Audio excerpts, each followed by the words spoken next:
এই সব উপকরণগুলো দেখে আপনাদের কি লাগছে, আমি আজকে কি বানাবো? তো আমি আজকে বানাবো সেটা আপনাদের সঙ্গে শেয়ার করব। আমি আজকে বানাবো ছোলার ছাতুর কচুরি। দেখুন, ছোলার ছাতুর কচুরি আমি বানাবো। ছোলা ভাজা ছোলা, এই যে দেখুন, এই ভাজা ছোলা নিয়ে নিয়েছি। তো কেমনভাবে আমি বানাবো পুরো ভিডিওতে গিয়ে দেখে নেওয়া যাক।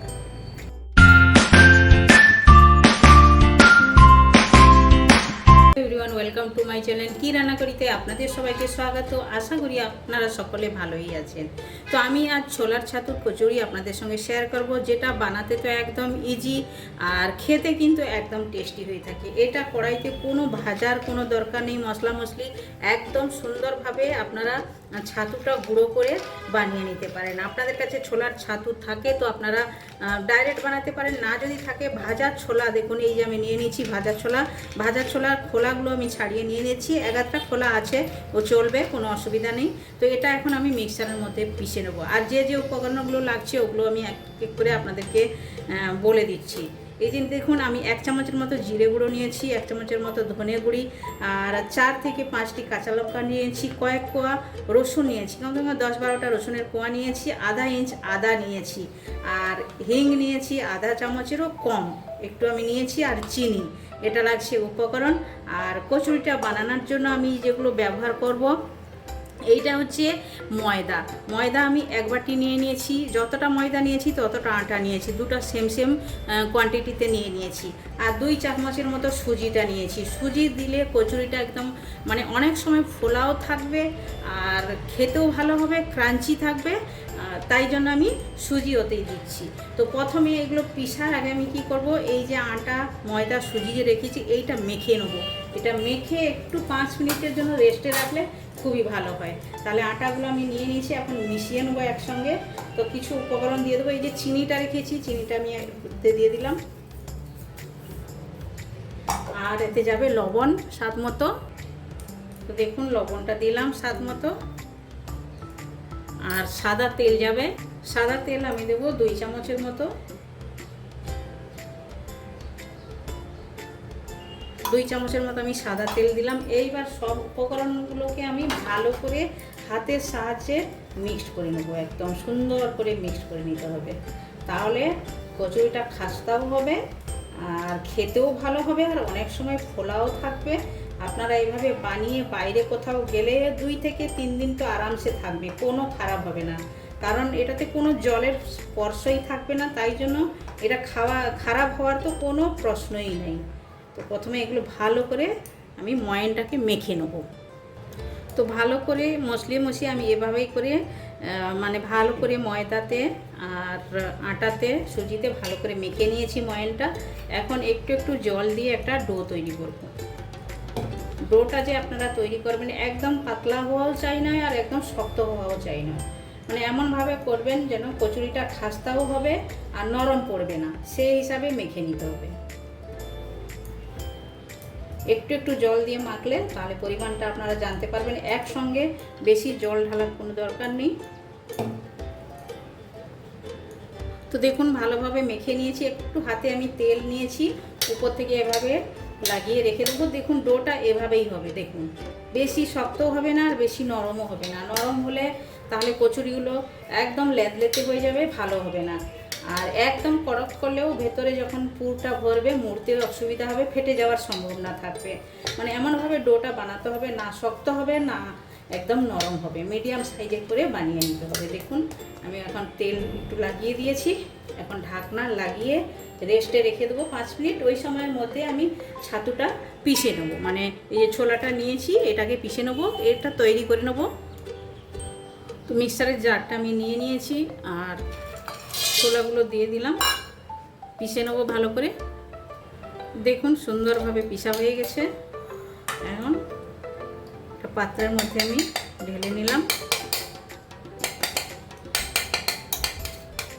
এটা বানাতে কোনো ভাজাভুজির দরকার নেই, একদম সঙ্গে সঙ্গেই বানানো যায়। এখন আমি দিয়ে দেবো এই যে গুঁড়ো মশলা আর রসুন আদা রেখেছি, সবগুলো একসঙ্গে পিষে নেব।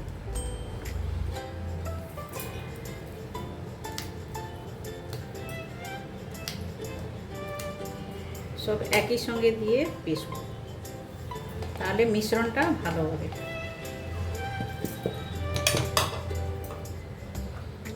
ঢাকনাটা লাগিয়ে পিষে নেব। দেখুন পিষে নিয়েছি, এভাবেই করে হবে পিষাটা। এখন এইটার মধ্যে মিক্সড করে দেবো। খুবই সুন্দর একটা খুশবু আসছে। ভালো করে মিক্সার মেশিন থেকে সবগুলো বের করে নেব। তো ভালো করে বের করে নিয়েছি। এখন স্বাদ মতো লবণ দেব, দিয়ে হাতের সাহায্যে ভালো করে এটা মেখে নিতে হবে।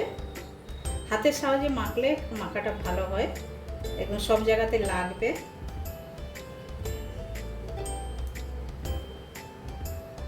তো দেখুন ভালোভাবে মেখে নিয়েছি, একদম খুবই সুন্দর একটা টেস্ট আসছে। আমি একটু টেস্ট করেছিলাম, খুবই ভালো লাগছে।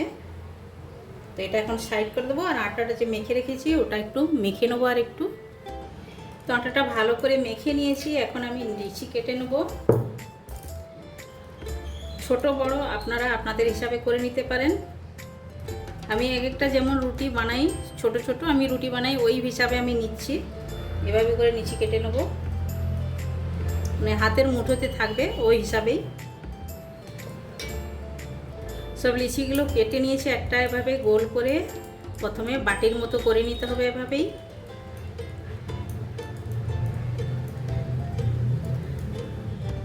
তো দেখুন বাটির মতো করে নিয়েছি। আর এখন আমি এই যে মিশ্রণটা এটার মধ্যে দিয়ে দেবো।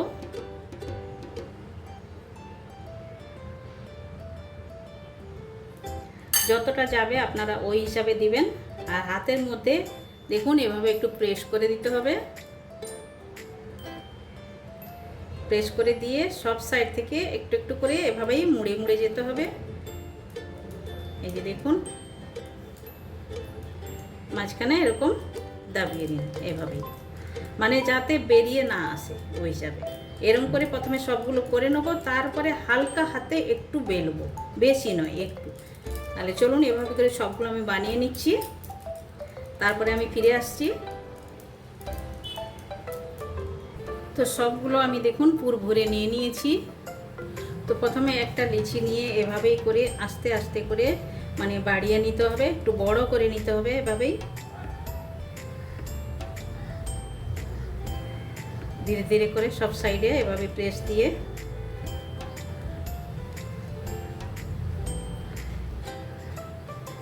আর একটু নিচে তেল দিলাম, উপরেও একটু তেল দিলাম, দিয়ে আস্তে আস্তে করে এভাবেই প্রেস করবেন, তাহলে পুরটা বাইরে বেরিয়ে যাবে না।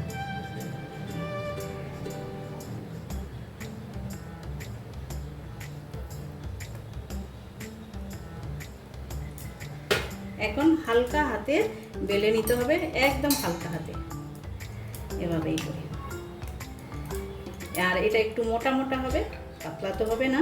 কচুরি তো আপনারা জানেন কেমন হয়, ওভাবেই করে হবে।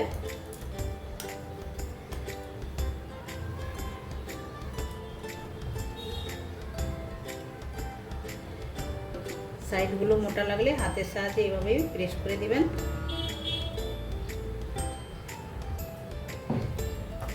তো দেখুন এভাবেই করে বেলে নিতে হবে সুন্দরভাবে, সব সাইডে একদম সুন্দরভাবে হয়েছে। তো এভাবেই করে সবগুলো বেলে নেব।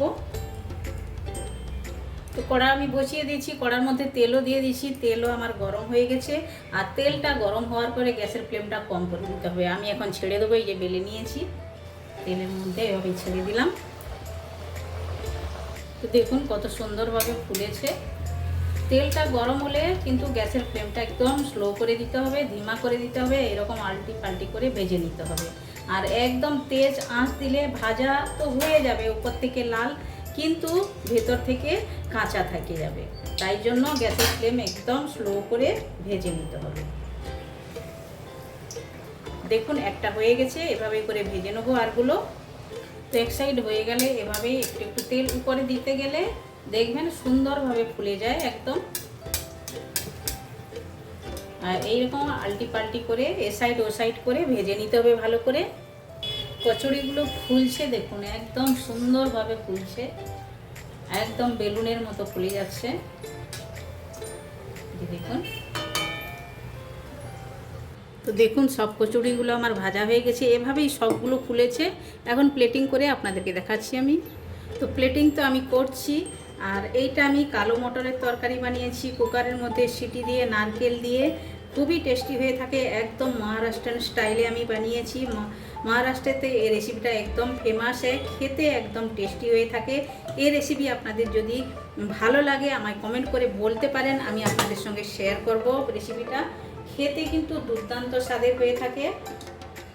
এইটার সঙ্গে এই কচুরি কিন্তু খুবই জমে যাবে। না হলে আপনারা আলুর তরকারি দিয়েও খেতে পারেন, চিকেনের সঙ্গেও খাওয়া যায়, যেটার সঙ্গে আপনাদের ভালো লাগে ওটার সঙ্গে আপনারা ট্রাই করতে পারেন। খেতে কিন্তু দুর্দান্ত স্বাদের হয়ে থাকে। আপনারা বাড়িতে একবার ট্রাই করুন। এভাবে বড় বড় আলুর পিস করে দিতে হবে, আর এইটা একটু জুস জুস রাখতে হবে, তাহলে দেখবেন খেতে খুবই ভালো লাগে। তাহলে দেখলেন তো আমি প্লেটিংটা করে নিয়েছি। আপনাদের এই রেসিপিটা কেমন লেগেছে?